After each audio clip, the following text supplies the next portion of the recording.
Today we're checking out a newer speed pad to hit the market. This is the Kurosun Ninja, made from a team of avid gamers and artists who have a deep love for tech and esports. Now this is their first real run at a premium mousepad, but I'm sure it won't be their last, as their goal is to continue pursuing perfection. Now, 'tis this season, I've teamed up with Kurosun today to give two lucky viewers out there a chance at winning their very own speed pad from Kurosun. Really awesome of Kurosun to sponsor this. If you want to figure out how to win one of these speed pads, all you have to do is stick around to the end of the video and I'll let you know how to enter. Now, this is a speed pad. In the context of gaming mouse pads, this refers to the type of mouse pad that offers you a smoother and faster glide for your mouse. These pads are designed to minimize friction, allowing the mouse to move quickly and effortlessly across the surface. So how is the surface of this pad? Well, I've been putting in some long hours of gameplay since getting this pad in, and I have to say, coming from a glass pad with literally zero surface texture to this Ninja just felt super refreshing. The pad surface is made from a polyester fabric, and it has a smooth finish to it with a very slight textured feel. The pad is pretty thin, coming in at just 3mm in thickness, and it has a very slight give to it. I would definitely say it's more on the firmer side. And the surface also seems to have a slight sheen to it as well. Now, due to the pad's material, I haven't had any issues with change in temperature. I keep my studio space here locked in at a constant 68 degrees, but once everything is turned on and a few hours of gameplay are in the books, things can tend to heat up here in the studio after a while. And the pad so far has stayed consistent through all of that for me.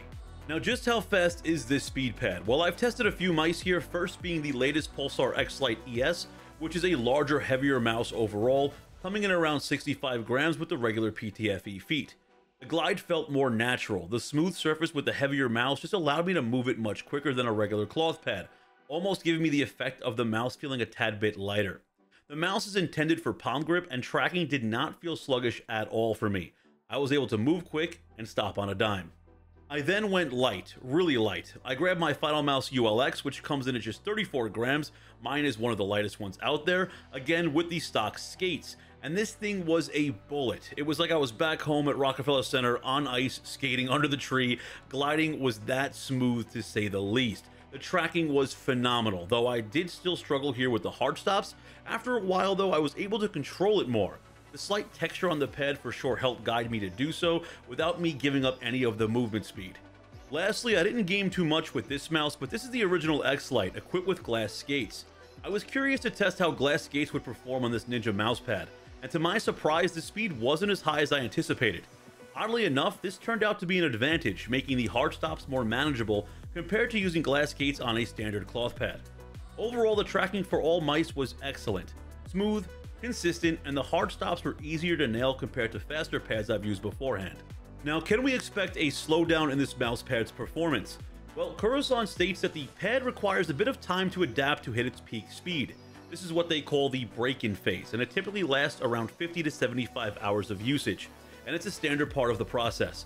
But with careful maintenance, it should maintain a smooth glide for a very long time. The size of the pad comes in at 490 by 420 millimeters, and that's plenty big enough in my opinion, as I didn't find myself gliding off the edges in those more intense game situations.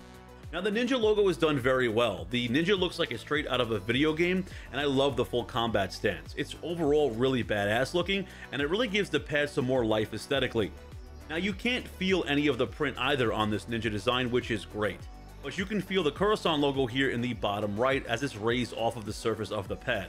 Though it's very minimal and it really hasn't bothered me much in game, but I would definitely recommend Kurosun keeping the surface more consistent and making the logo totally flush on future releases, just like we have here with this awesome Ninja design.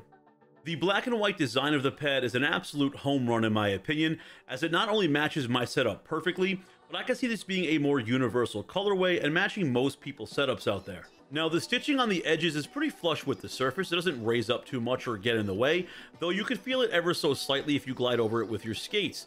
Now, that may bother some, but for me, I like the subtle change. It kind of lets me know where I am on the pad. The stitching overall looks pretty consistent, except for the top left of my pad.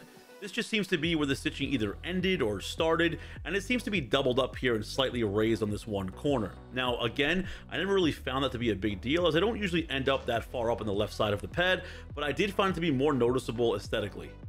Now, the grip on this pad is what really had me nervous at first when I got this mouse pad out of the box, especially with me having a Formica laminated desktop. I don't have your average desk, but to my surprise, this grip held up. I never found this pad to move or shift while playing, and once you set this pad down, it's solid. I even tested this on a second wood top desk in my camera room, and I had the same exact results. It's not budging unless you lift up a corner to readjust the pad. I believe by the time that this video drops, Kurosun will be dropping a second batch of these Ninja speed pads for sale, and the retail price comes in at just $49. And like always, I will have everything for you guys linked down below in the video description if you want to try to get your hands on one of these Ninja speed pads. So that is my take on the Kurosun Ninja speed pad. I absolutely love what Kurosun is doing over there. Now, if you want to enter the giveaway, it is super simple. All you have to do is like the video and comment down below what you want to see Kurosun create next when it comes to colorway and design. And in 1 week's time, I will pick 2 winners from the comment section. I will be the person to reach out to you. Watch out for bots. There will be zero money exchange between anybody, and I will ship these out, and hopefully you get them before the holiday. Now, this is a worldwide giveaway as well. Huge shout out to Kurosun for sponsoring this. Very, very awesome of them.